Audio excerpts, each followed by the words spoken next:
بسم الله الرحمن الرحيم إن الحمد لله نحمده ونستعينه ونستغفره ونعوذ بالله من شرور أنفسنا ومن سيئات أعمالنا من يهده الله فلا مضل له ومن يضلل فلا هادي له وأشهد أن لا إله إلا الله وحده لا شريك له وأشهد أن محمدا عبده ورسوله أما بعد. Donc c'est le 27e cours en ce jour de 23 Dhul-Qa'da de l'année 1445, donc qui correspond au 31 mai 2024. Donc nouveau chapitre. Aujourd'hui, nous allons expliquer le chapitre 25. Babun bayani shay'in min anwa' as-sihr. Babun bayani shay'in min anwa' as-sihr. Chapitre qui concerne des détails apportés sur certains types de sorcellerie. Certains types. Cela veut dire qu'il y a plusieurs types de sorcellerie. Donc le mot sorcellerie, rappelez-vous, lorsque nous l'avons vu la semaine dernière, nous avons vu qu'il avait différentes explications, la magie et la sorcellerie. Et nous avons vu que la magie, c'est ce qui est, sa cause est cachée. Et c'est ce qui va venir avoir donc une influence négative sur les âmes et sur les corps et sur le cœur. En l'occurrence, comme nous avons vu, la sorcellerie, la magie, elle peut t'affecter, sentimentalement parlant, elle peut te rendre malade et elle peut aller même jusqu'à tuer la personne. Et le but de la sorcellerie, de la magie, c'est de séparer, comme nous l'avons vu, entre les gens. Donc dans la langue arabe, le mot sihr, il a une portée plus générale. L'imam Shafi'i, il l'avait défini comme ismun jami' li anwa' mukhtalifa. C'est-à-dire que c'est un nom général qui va englober des choses différentes. Et la preuve, c'est que Cheikh Mohammed bin Abdel Wahhab, de par sa bonne compréhension de la religion, il a évoqué, nous avons dit que ça va être une succession de 7 chapitres qui va parler sur les différents types de magie, de sorcellerie, etc. Les devins, les charlatans, l'astrologie, tout. Donc nous allons l'évoquer, le mauvais augure, la superstition, tout cela, ça va être traité chapitre après chapitre. Au début, il a parlé de la sorcellerie. Ensuite, dans ce chapitre-là, il est venu montrer à travers différents hadiths, donc ces 5 hadiths-là, car il n'y a pas de verset du Coran, dans ce chapitre, qu'il y a différents types de sorcellerie. Donc il y a la sorcellerie la plus communément connue, qui est la véritable sorcellerie, mais il y a d'autres types qui vont ressembler à de la sorcellerie sans en être. Mais le jugement sera le même que celui de la sorcellerie, parce que les conséquences seront les mêmes que celles de la sorcellerie, comme nous allons voir dans ce chapitre.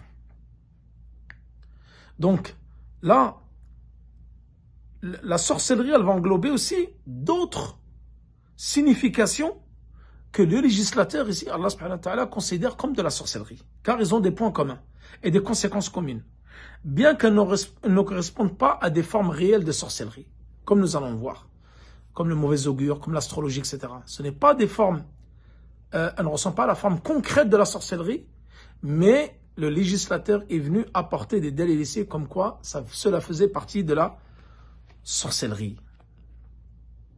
Donc ça, c'est pour montrer qu'il y a différents types de sorcellerie et que les statuts juridiques vont varier d'une forme ou d'une catégorie à une autre. Et c'est pour ça qu'il est important de connaître ces différentes catégories, car les jugements sur lesquels nous allons porter, qui va être porté sur ces différentes catégories, va différer d'une catégorie à l'autre. Et c'est pour ça que Cheikh Mohammed bin Abdel Wahhab, il est venu citer ce chapitre-là dans le but de différencier ces différents degrés de sorcellerie. Et d'ailleurs, à ce propos, Al-Qarafi, Al-Maliki, qui est un grand savant malikite qui est connu, qui a beaucoup de livres, il a un livre qui s'appelle Al-Furuq. Un livre très très important, très intéressant, où il évoque Mas'alat at-tafriq bayna anwa' as-sihr. Le fait, il dit qu'il n'y a pas beaucoup de gens qui ont accordé de l'importance sur le fait qu'il existe différents types de sorcellerie. Les gens ils connaissent une seule sorte de sorcellerie, alors qu'il y a différents types.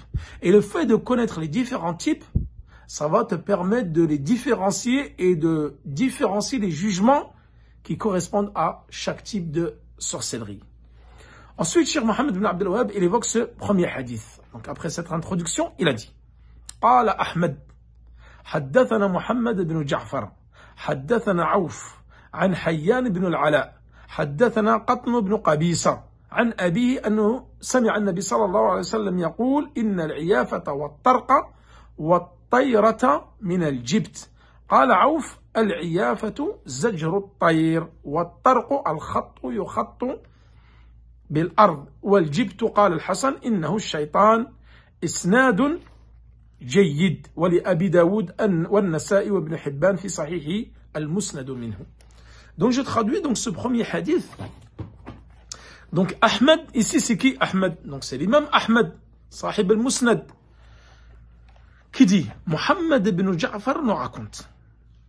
Mohammed ibn Ja'far nous raconte que Aouf le raconte et que Hayyan ibn al-Ala dit Qattan ibn Qabisa, il dit d'après son père qui a entendu le prophète sallallahu alayhi wa sallam dire Al-Iyafa c'est quoi? Il a entendu dire Al-Iyafa wa Tarq wa Tira sont des manifestations du Gypte. Et Aouf il a dit Al-Iyafa consiste à effrayer les oiseaux. Et Tarq c'est quoi? Ça correspond à des traits que l'on trace sur le sol. Quant au Gypte, nous l'avons déjà expliqué dans le chapitre précédent, Al-Hassan dit à ce sujet, il s'agit de l'inspiration de Al-Shaytan. Ces propos ont été rapportés selon une chaîne de transmission bonne. Donc une bonne chaîne de transmission, chaîne de rapporteurs. De même qu'ils ont été rapportés par Abi Daoud, An-Nasa'i ou Ibn Hibban, dans son recueil de hadiths authentiques. Donc là, c'est la première fois que nous voyons que Cheikh Mohammed ibn Abdel Wahhab rapporte un hadith avec une chaîne de transmission qui est complète. Et ça, ce n'est pas dans ses habitudes de Cheikh Mohammed ibn Abdel Wahhab. C'est très rare qu'il va évoquer, par exemple, contrairement à Sahih al-Bukhari ou à Muslim ou à Ashab al-Sunan, qui vont citer le hadith avec l'isnad complet de al-Bukhari jusqu'au prophète sallallahu alayhi wa sallam. Et là, donc, il a cité toute la chaîne de transmission. Et ça, c'est vraiment une chose rare dans Kitab al-Tawhid.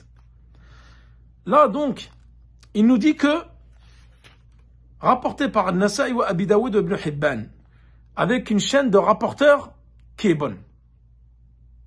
D'autres muhaddiths disent qu'en fin de compte, il y a un souci concernant ce hadith, car certains l'ont rendu faible.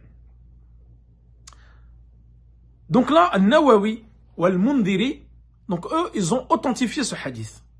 Cheikh al-Islam ibn Taymiyyah, il l'a rendu bon. Al-Nawawi et Al-Mundhiri l'ont rendu authentique.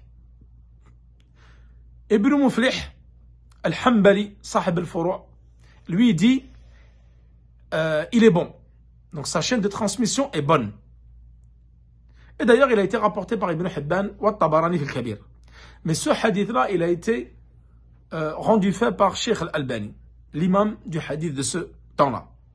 Donc, al-Iyafa, ici, nous allons voir qu'il y a plusieurs explications concernant ce terme. Al-Iyafa, Zajru al-Shaytan, les insufflations de al-Shaytan. Et nous allons voir qu'au niveau de la langue arabe, elle veut dire autre chose. Donc, al-Iyafa, al-Jibt, c'est l'inspiration de Shaytan. Et c'est l'inspiration de Shaytan, ça c'est l'Égypte, pardon. Al-Iyafa, Zajru al-Tayr. Donc, Zajru al-Tayr, c'est quoi? C'est le fait de faire peur à l'oiseau, apeurer un oiseau. Et nous allons voir que Tayra, c'est un chapitre que nous allons bientôt voir, le mauvais augure, la superstition, qui s'appelle Tayra. Et Tayra, Al-Iyafa, ils ont des points en commun. Il y en a un qui a un sens plus général, l'autre qui a un sens plus particulier. C'est, rappelez-vous, comme nous avons fait le hadith de Jibril, entre l'iman ou l'islam. L'islam, il englobe également l'iman. Donc l'islam est un sens plus général, l'iman plus spécifique. Mais lorsqu'ils sont cités séparément, comme nous l'avons fait dans le hadith Jibril, l'islam ça veut dire l'iman, l'iman ça veut dire l'islam. Mais lorsqu'ils sont cités en même temps, l'islam concerne les pratiques apparentes, les adorations apparentes, et l'iman les adorations cachées. Al-Iyafa, à l'époque des Arabes, de l'Jahiliya, avant l'avènement de l'islam, lorsqu'ils voulaient voyager, les Arabes, ou lorsqu'ils voulaient faire du commerce, ils sortaient de leur maison et regardaient dans le ciel s'il y avait un oiseau. et ils essaient d'apeurer cet oiseau-là et ensuite de voir quelle direction il va prendre. Pour eux aussi, prenez la direction à droite, alors c'était un jour de bon augure et c'était un bon jour pour voyager. Et si, par exemple, ou c'était un bon jour pour faire de la tijara, du commerce. Et par contre, si l'oiseau, il voyageait ou il volait à gauche, ça va porter malheur. C'est-à-dire, ce jour-là, il ne fallait pas voyager et ce jour-là, il ne fallait pas faire du commerce. Donc ça, c'était des superstitions des Arabes de la Jahiliya, avant l'avènement de l'islam. At-Tayra, c'est également la même chose. C'est-à-dire, c'est la superstition, le mauvais augure par rapport aux oiseaux, mais Tayra, elle va englober plus que les oiseaux. C'est-à-dire que l'Iyafa, elle concerne que les oiseaux. Le mauvais augure, la superstition, que par rapport aux oiseaux. Il regardait s'il va à droite ou à gauche. Ensuite, il décidait de faire du commerce, voyager ou autre chose. Se marier ou autre. Ça, c'est l'Iyafa, elle concerne que les oiseaux. Alors que Tayra, c'est également les oiseaux, mais ça peut concerner aussi un endroit, un lieu, un temps, des numéros, des oiseaux ou d'autres types d'animaux. Il y avait les oiseaux, il y avait le hibou, il y avait même d'autres types d'animaux. Et ça, c'est Tayra. Et ça, nous allons en parler longuement dans le chapitre. Je vais vous dire, c'est le chapitre normalement qui est At-Tanjim, chapitre 28. Voilà. Dans 2 chapitres. Pas la semaine prochaine, la semaine d'après, nous allons en parler. Sur At-Tayra de façon plus détaillée. Donc, At-Tayra ou l'Iyafa, ils ont des points communs. C'est que les deux concernent les oiseaux et la superstition et le mauvais augure. Mais que Tayra, elle est plus générale parce qu'elle peut concerner les oiseaux et d'autres. Et l'Iyafa, elle est plus spécifique car elle concerne que les oiseaux. Donc ça, c'est la différence entre l'Iyafa ou At-Tayra. Ensuite, il a dit At-Tarq. C'est quoi Tarq? Al-Khattu yukhattu bil-ard. C'est un trait qui va être dessiné sur terre. À l'époque des Arabes, avant le Jahiliya, ils allaient voir des devins. Les devins, les charlatans, les sorciers. Et eux, pour leur prédire l'avenir, ils dessinaient des traits. Ils dessinaient des traits. Ensuite, ils effaçaient les traits. 1 à 1, 2 à 2. Et ce qui restait comme trait, ils en déduisaient ce qui allait arriver dans l'avenir. Te concernant. Donc ça, également, ça fait partie de la sorcellerie. Donc, Aouf, qu'est-ce qu'il a dit ici? Celui qui rapporte ce hadith, il a dit Al-Iyafa, Zajru shayatin, ou At-Tayr. Le fait d'apeurer les oiseaux. Ou At-Tarq, Al-Khattu yukhattu bil-ard. C'est-à-dire, At-Tarq, c'est le fait de tirer des traits, dessiner des traits par terre pour annoncer l'avenir. Donc ça, c'est les devins, les charlatans qui faisaient cela. Donc ça, Tarq, c'est une voie parmi les voies de la sorcellerie. Le fait d'aller voir des devins et qui te dessinent des traits pour te donner l'avenir, ça, donc, c'est une des voies de la sorcellerie qui est interdite. La deuxième explication qu'ont donné les savants concernant At-Tarq. At-Tarq, ils ont dit, c'est Ad-Darbu bil-Hasa. Parce que Tarq, au niveau linguistique de la langue arabe, ça veut dire le fait de frapper. Wa minhu, on a déduit le mot de Al-Mitraqa. At-Tarq, Al-Mitraqa. Al-Mitraqa, c'est quoi? C'est le marteau. Le marteau qu'utilise le forgeron ou le menuisier ou n'importe quel artisan dans le bâtiment qui va utiliser un marteau. Donc, Al-Mitraqa, c'est le fait de taper. Donc, ici, ils ont dit, At-Tarq fil lugha, c'est Ad-Darb bil-Hasa. C'est le fait de jeter des pierres, de frapper avec des pierres. Ça, c'est la deuxième signification concernant Tarq. Mais le premier, comme je vous ai dit, c'est le fait de dessiner des traits par le devin pour annoncer l'avenir. Aouf, ici donc dans la deuxième partie du hadith, Al-Aouf, Aouf قال العيافة زجر الطير والطرق الخط يخط بالأرض والجبت قال الحسن رنة الشيطان. Nous allons voir que là, il y a une petite faute concernant ce hadith-là, comme ils ont dit les savants qui ont expliqué ce hadith. Al-Hassan ici, donc Al-Hassan, le fils de Ali ibn Abi Talib, qui dit Rannatu shaytan. Rannatu shaytan, c'est quoi? C'est-à-dire les inspirations de Satan. Isnaduhu jayyid. Donc là, nous avons déjà parlé concernant Al-Isnad. Donc ce hadith-là qui a été évoqué chez l'imam Ahmed, والبيهقي, et les savants du hadith, ils disent que dans le musnad de l'imam Ahmed, il n'y a pas rannatu shaitan. Donc là, il y a un problème au niveau de l'écriture de ce hadith. Et c'est dans Kitab al-Tawhid, vous allez voir dans celui de Abd al-Muhsin Qasim, il dit innahu shaitan.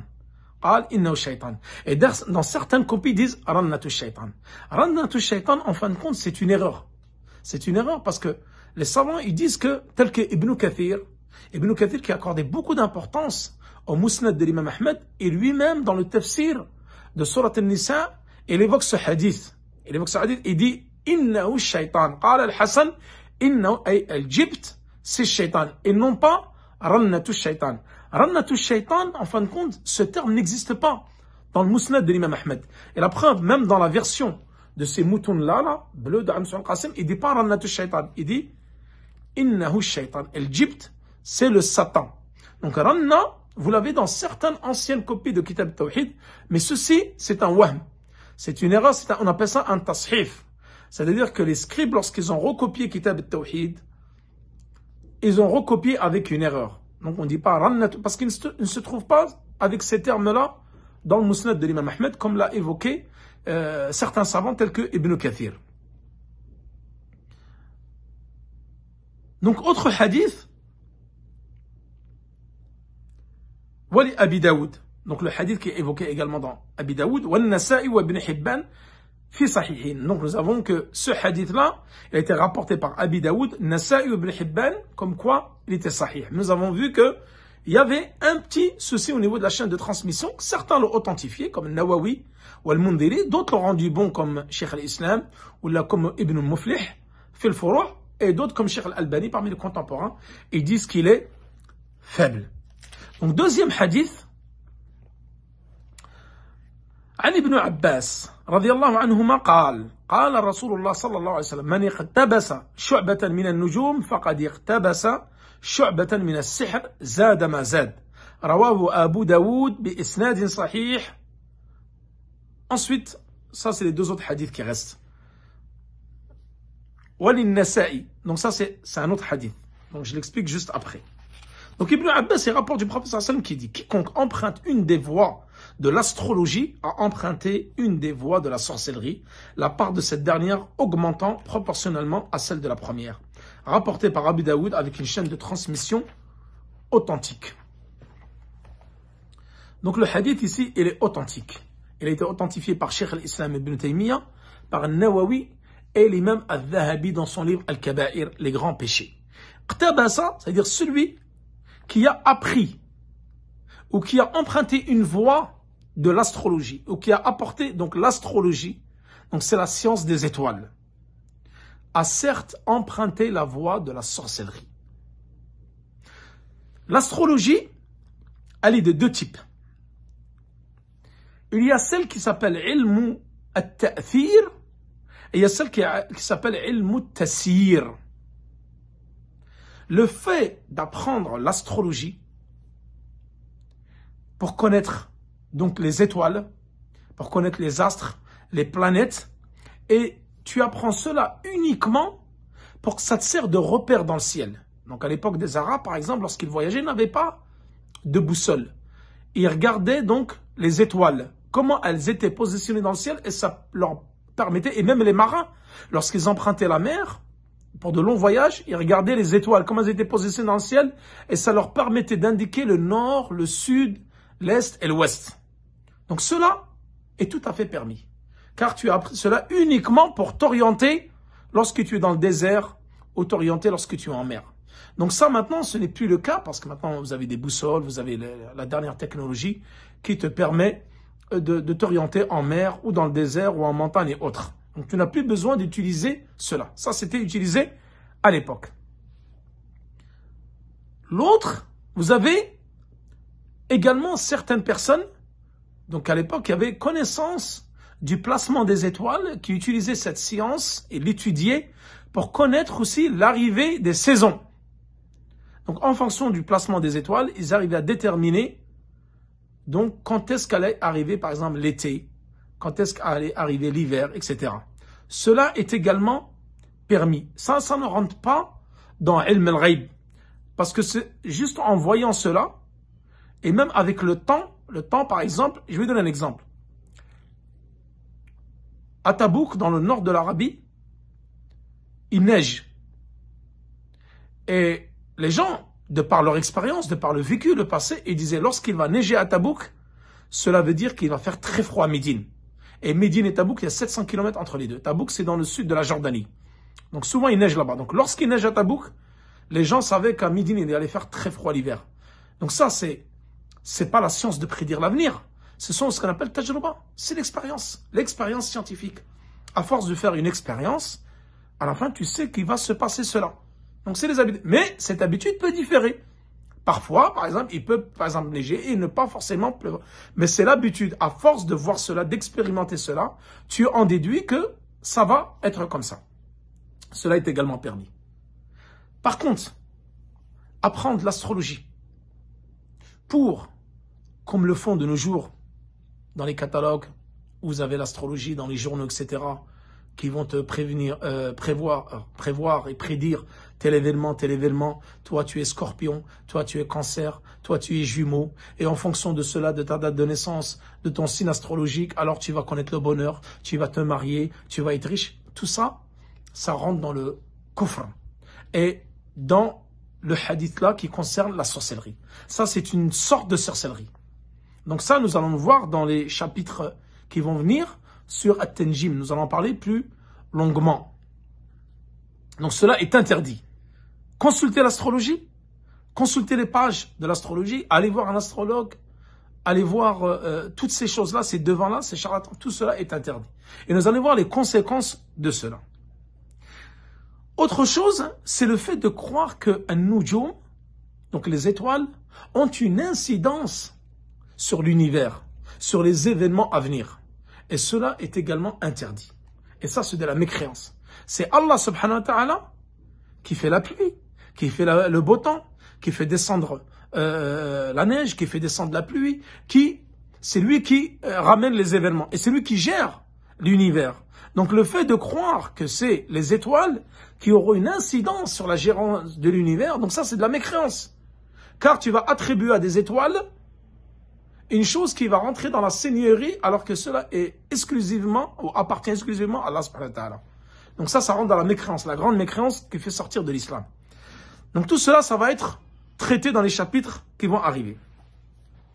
Ensuite, le hadith qui suit, وَلِلنَّسَائِ من حديث أبي هريرة رضي الله عنه قال من عقد عقدة ثم نفث فيها فقد سحر ومن سحر فقد أشرك ومن تعلق شيئا وكل إليه.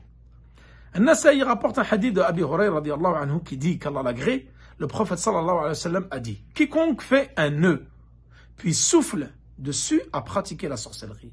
Et quiconque pratique la sorcellerie commet un acte de polythéisme. Ici, c'est le polythéisme majeur qui est mentionné. Et quiconque s'attache à une chose, il sera voué. Donc là, An-Nasa'i, il rapporte ce hadith. Donc ce hadith-là, qui a été jugé bon par Ibn Muflih, et Cheikh Ibn Baz, lui, il dit qu'il est coupé. Ce hadith, il y a une coupure, donc il ne peut pas être authentique. Mais lahu shawahid, il a d'autres hadiths qui viennent le corroborer, et le ma'na, il est sahih. C'est-à-dire que le sens du hadith, il est bon. Il est authentique. Et ce hadith-là, il a été jugé fait par Cheikh Al-Albani. ولكن ils disent لا شك أن معناه صحيح, c'est-à-dire son sens, il est vrai, il est authentique. Là il dit, Cheikh Ibn Baz il dit, il y a une coupure ici dans la chaîne de transmission du hadith, parce que dans le hadith il y a le Hassan, et le Hassan, les savants du hadith ils disent qu'il n'a pas entendu de hadith de Abi Hurayra. Lam yasma' min Abi Hurayra. Al Hassan lam yasma' min Abi Hurayra, c'est-à-dire qu'il n'a pas pris les hadiths, n'a pas entendu de hadith de Abi Hurayra. Et comme il est dans la chaîne de transmission, donc il y a forcément une coupure entre le Hassan et Abi Hurayra. C'est pour ça qu'on dit qu'il est munqati', il est coupé. Donc il ne peut pas être authentique. Il manque un maillon dans la chaîne de transmission, un rapporteur. Et c'est pour ça que Cheikh Al-Albani, il l'a rendu faible. Ici, il dit Man sahara, le shahid ici de ce hadith, man sahara faqad kafar, faqad ashrak. Donc celui qui a pratiqué la sorcellerie a commis un acte de polythéisme. Et nous avons vu dans le chapitre précédent que la magie c'était de la mécréance, que la sorcellerie c'était de la mécréance et que Sahir, le sorcier, le magicien c'était un mécréant car ils utilisaient les shayatines. Et les shayatines, lorsque tu l'utilises, il est à ton service, la première des choses qu'il va te demander, les djinns ou les shayatines, c'est de mécroire en Allah subhanahu wa ta'ala et de croire en lui. Donc d'apostasier, de sortir de l'islam et de croire au shaitan et au djinn. Donc tout être qui commet la sorcellerie avec l'aide des djinns et des shayatans est forcément un mécréant. Et nous avons dit que celui qui n'utilisait pas l'aide des shayatins et des djinns, mais il le fait uniquement avec des herbes, avec des peaux d'animaux, etc., il n'utilise pas les shayatins, ça ne rentre pas forcément dans la mécréance majeure, mais c'est kabira min kaba'ir dunub. Cela fait partie des très grands péchés, parmi les grands péchés de l'islam.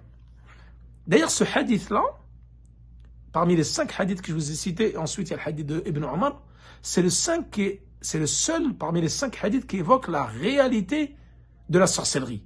C'est-à-dire sihr, al-ma'na al-haqiqi. Pourquoi il dit man nafatha fi uqdatin? C'est-à-dire le fait de souffler sur un nœud.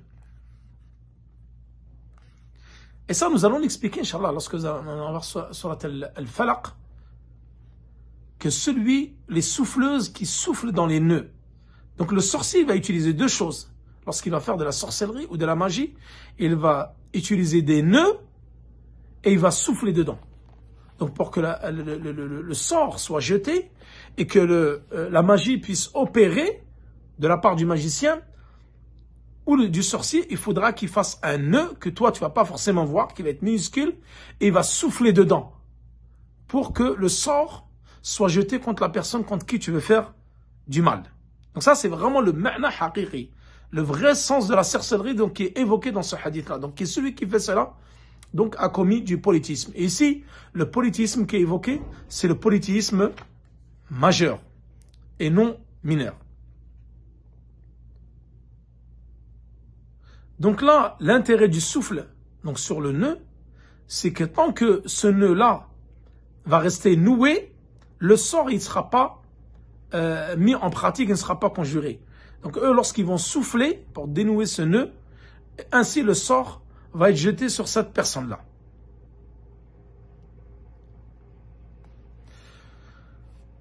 Ensuite, et quiconque pratique la sorcellerie aura commis un acte de polythéisme. Donc ça, c'est une affirmation générale.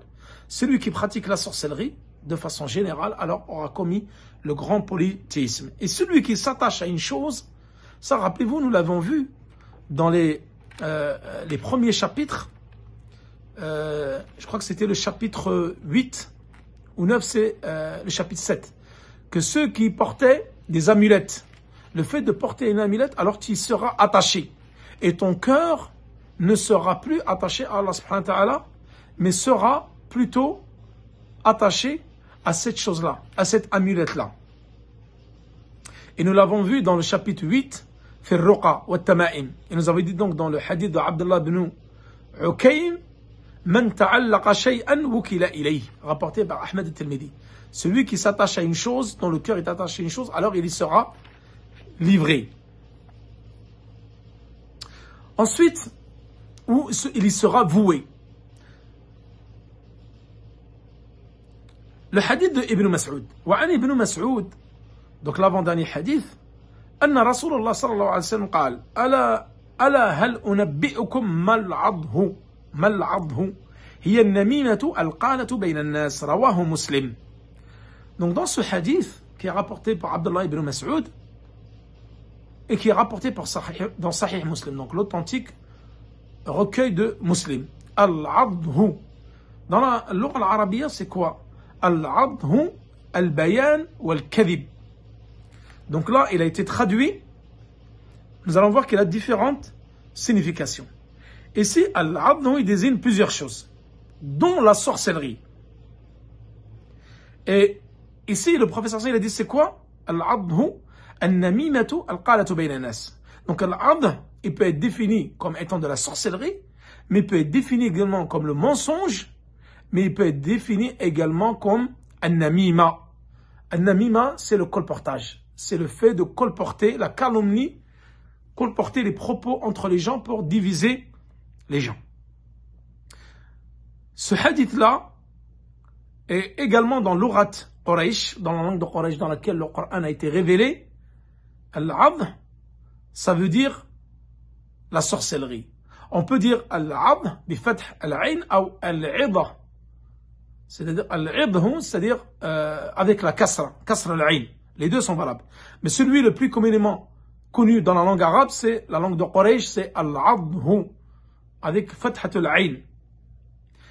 Ce hadith a été également rapporté dans Al-Tahawi, dans le livre de Tahawi ou Al-Tabarani. Abdullah ibn Mas'ud, il a dit, on disait pendant la période pré-islamique al-'adhu wa sihr, c'est-à-dire que l''adhu c'était la sorcellerie, la magie. Donc cela était connu des Arabes avant même l'avènement de l'islam.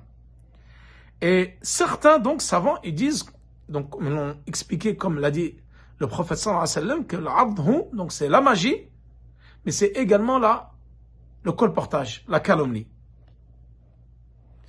Donc il a plusieurs significations. Al-'adh, en fonction dans quelle phrase tu vas l'utiliser ou dans quelles circonstances il sera utilisé, il peut vouloir dire la magie, comme il peut vouloir dire le mensonge ou le colportage ou la namima, c'est-à-dire la calomnie. La namima, c'est quoi? C'est le fait d'écouter des propos de quelqu'un et d'aller les rapporter à quelqu'un d'autre, et souvent ça va être entaché de mensonges, pour uniquement diviser ces gens-là. Quelle est la ressemblance entre l''adh et la magie, ou sihr? Ils ont deux points communs. Tout d'abord, le jugement de la calomnie. Comme vous le savez, la calomnie, c'est un des plus grands péchés parmi les grands péchés qui existent. Le prophète sallallahu alayhi wa sallam, une fois, il est passé devant deux tombes. Et pendant qu'il est passé, il a entendu des sons. Il a dit, ces deux gens-là, ces deux personnes-là qui sont dans ces deux tombes-là sont en train d'être châtiés. Innahuma yu'adhiban wa ma yu'adhiban fi kabir.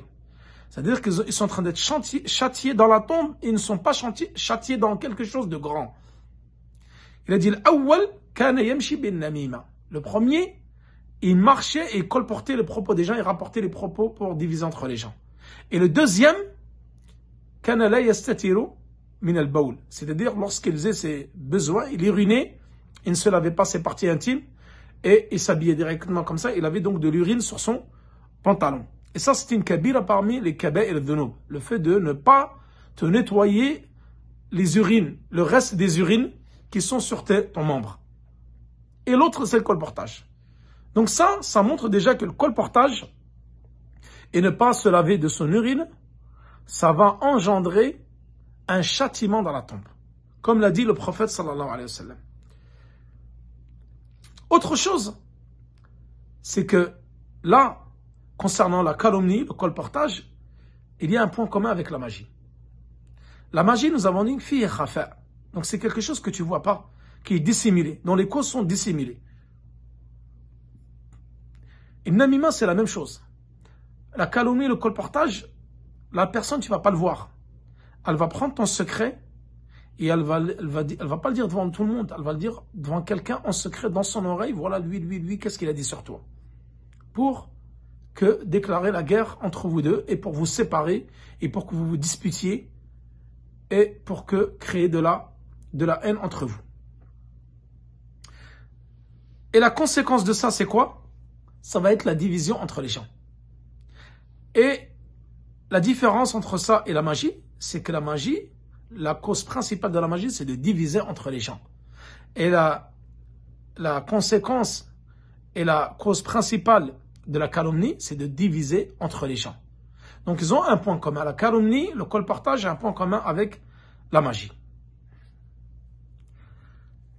Ibn Abd al-Barr al-Maliki, le grand savant malikite Ibn Abd al-Barr, il dit dans son livre Bahjatul Majalis, عن يحيى بن أبي كثير إدي النمام يفسد النمام والكذاب في ساعة ما لا يفسده الساحر في سنة. C'est-à-dire que même celui qui colporte, le calomniateur, il va détruire, donc c'est un kadhab à la base parce qu'il va mentir sur toi pour te disputer avec ton ami. Il va détruire les relations en une heure, ce que le magicien ne peut pas faire en une année. Ou lui, il va faire en une heure ce que le magicien va faire en une année. C'est-à-dire que le colporteur est encore plus dangereux que le magicien. Le magicien, il va mettre une année pour te faire de la sorcellerie, ou le sorcier va te faire un sort qui va te séparer de ta femme, par exemple. Le colporteur, lui, va faire ça en une heure. Il va écouter tes propos, il va aller en courant pour les rapporter, et après, ça y est, c'est la guerre entre les gens, comme cela arrive malheureusement beaucoup dans notre communauté. Voilà, yadabillah, qu'Allah nous préserve de ce grand péché qu'est la calomnie. Et pour finir, Inch'Allah, le dernier hadith, وَلَهُمَا عَنِ ابْنِ عُمَرٍ لَهُمَا عَنِ ابْنِ عُمَرٍ أن الرسول صلى الله عليه وسلم قال إن من البيان لسحرا. Dernier hadith, donc Al-Bukhari wa Muslim, lahuma. D'après Al-Bukhari wa Muslim, Ibn Omar rapporte qu'Allah le prophète sallallahu a dit certains discours sont d'une éloquence tenant de la sorcellerie. Donc il y a certaines, on dit que certaines formes d'éloquence qu'elles tiennent de la sorcellerie. Donc l'éloquence qui est citée ici, c'est l'éloquence qui va envoûter lui, parce que tu vas entendre des beaux propos, et le cœur. Donc tu vas être ensorcelé jusqu'à même inverser le vrai du faux.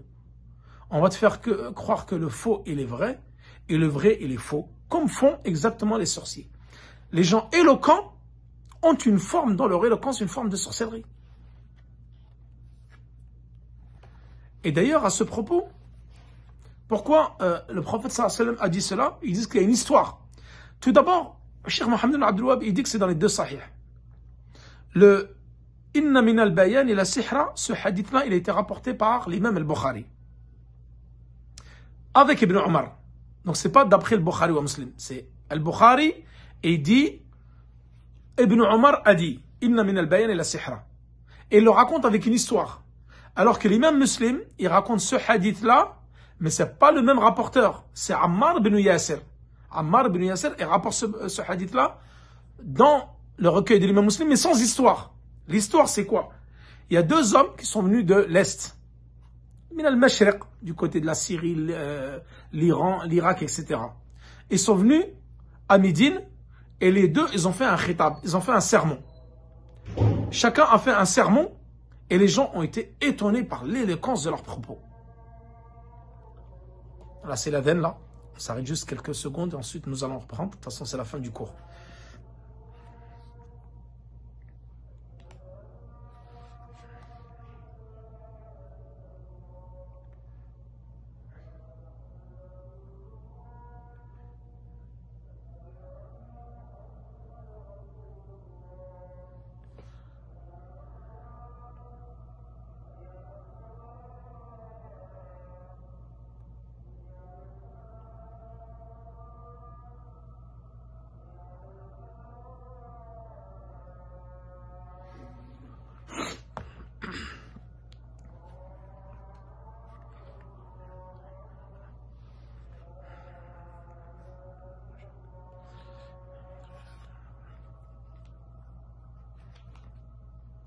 Donc je vous disais, ce hadith, comme il a été cité par Ibn Omar, il est uniquement dans Sahih al-Bukhari, avec une histoire, l'histoire que je vais vous raconter. Et dans Sahih Muslim, il est rapporté par Ammar ibn Yasir. Et donc, mais lui, il ne rapporte pas l'histoire ici, Sahih Ibn Muslim. Donc deux hommes qui sont venus de l'Est, qui ont fait un beau discours, un sermon. Et les gens ont été étonnés, subjugués, donc ensorcelés par leurs propos. Et là, le professeur il a dit, une des particularités de certaines éloquences peut être de la magie. Peut tenir de la magie. Car, et là, les savants nous ont dit concernant ce hadith du prophète sallallahu alayhi wa sallam, qu'est-ce que le prophète sallallahu alayhi wa sallam a voulu dire par là? Est-ce que l'éloquence, elle est madhmouma, c'est-à-dire qu'elle est réprimandée, ou est-ce qu'elle est bonne? Cheikh al-Uthaymin, il dit, dans son explication de Kitab Tawhid, Et d'ici, l'éloquence, al-bayan ici, elle est de deux types. Il y a al-bayan, le fait par exemple, tu veux boire, tu dis je veux boire. Ça c'est un bayan. Le fait d'exprimer que tu veux boire, que tu veux manger, ça concerne tout le monde. Il y a la deuxième catégorie, ou celui où tu es éloquent. Que tu vas par exemple, ramener des choses cachées dans certains textes et tu vas les exprimer de façon publique pour emparer le cœur des gens. Donc cela va atteindre le cœur des gens. Comme la magie, comme la sorcellerie atteint le cœur des gens et leur esprit. Donc l'éloquence peut avoir les mêmes effets, certaines éloquences peuvent avoir les mêmes effets que la sorcellerie dans le sens où tu peux captiver le cœur et l'esprit des gens. Et là les savants ils disent qu'en fin de compte ici, le prophète sallallahu alayhi wa sallam, il a voulu montrer que ce type d'éloquence-là, donc l'avis le plus correct, c'est que ce hadith-là, il va blâmer l'éloquence et n'en fait pas l'éloge. Mais on dit cela, Cheikh Al-Uthaymin dit, on attend de voir de cette personne éloquente quel est son but recherché. Donc on ne va pas la réprimander dans l'absolu, comme certains savants ont pu le dire concernant ce hadith, que l'éloquence était réprimandée comme cela est cité dans le hadith. Non. Cheikh Al-Uthaymin dit, on regarde le waqi'a, la situation dans laquelle l'éloquent va exprimer son éloquence, son sermon. Qu'est-ce qu'il veut par cette éloquence-là? Si, lui, il veut appeler les gens au tawhid, mais c'est quelqu'un qui est très éloquent, masha'Allah, et il veut confirmer la vérité et réfuter le faux, et réfuter les gens du faux, alors oui, cette éloquence-là, elle est bonne, elle est à prendre. Si c'est quelqu'un qui va être éloquent et qui va, au contraire, réfuter le vrai et faire admettre le faux aux gens, comme les imposteurs, comme les gens de l'innovation qui veulent te faire adhérer à leur innovation, comme les gourous dans les sectes, ça va être des gens éloquents, comme les escrocs, les gourous, les gens de l'innovation, certains ont une grande éloquence. Ils vont te parler, ils vont te retourner le cerveau. Ils vont commencer à te faire douter. Et c'est comme ça qu'il y a des gens faibles d'esprit, des gens qui ont des problèmes psychologiques, qui vont facilement rentrer dans les sectes. Et ensuite être détroussés de leurs biens, de leur maison, séparés de leur famille, etc. Les sectes, les escrocs, les manipulateurs, etc. Donc tout cela, il est madmoum. Ça, c'est à réprimander. Parce qu'eux, ils vont utiliser l'éloquence dans le faux, pour égarer les gens, pour voler les gens, pour escroquer les gens, etc. Donc tout cela, ça rentre dans le hadith là. Mais c'est cette éloquence-là, elle est uniquement pour prêcher le vrai et réfuter le faux, mais de manière très éloquente, cela est permis et c'est une bonne chose. Voilà donc concernant ce hadith. Et je vous donne rendez-vous donc à demain pour Kitab al-Hajj que nous allons terminer cette semaine, Inch'Allah. بإذن الله ou début de semaine prochaine. وصلى الله على نبينا محمد وعلى آله وصحبه وسلم والله تعالى أعلى وأعلم والسلام عليكم ورحمة الله وبركاته.